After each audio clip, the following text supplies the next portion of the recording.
Contradictions, contradictions.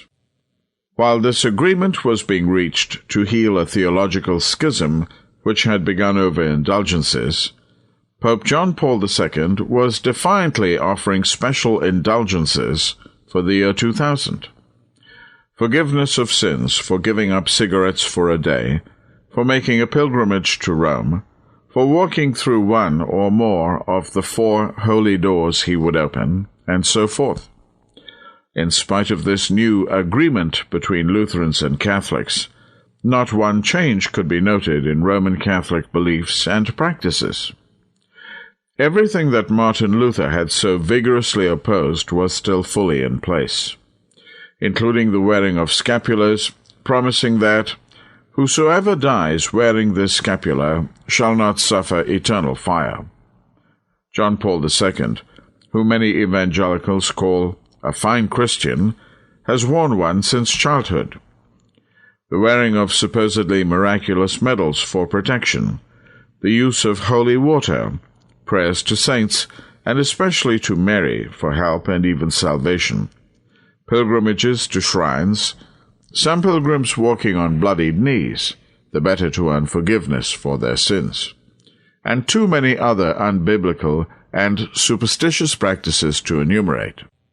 Never had the justification by faith which Luther preached been so thoroughly denied, and that by Lutherans eager to heal the essential breach with Rome, for which thousands were burned at the stake.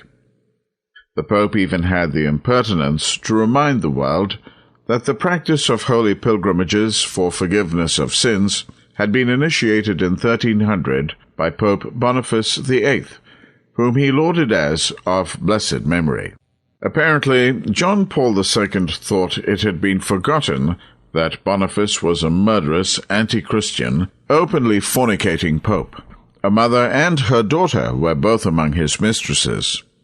He had been so evil, though hardly more evil than many of both his predecessor and successor popes, that Dante's Inferno had him buried upside down in the deepest crevasse of hell.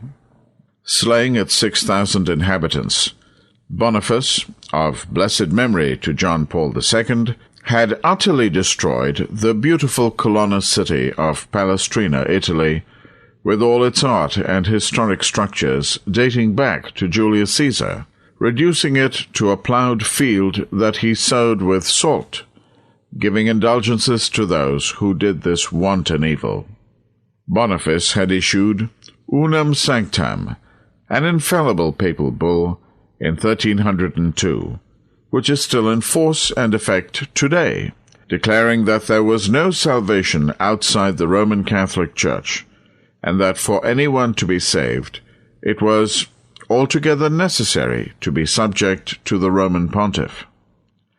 Less than a year after the joint declaration, John Paul II, not to be outdone by Boniface, confirmed again that there was no salvation outside his church.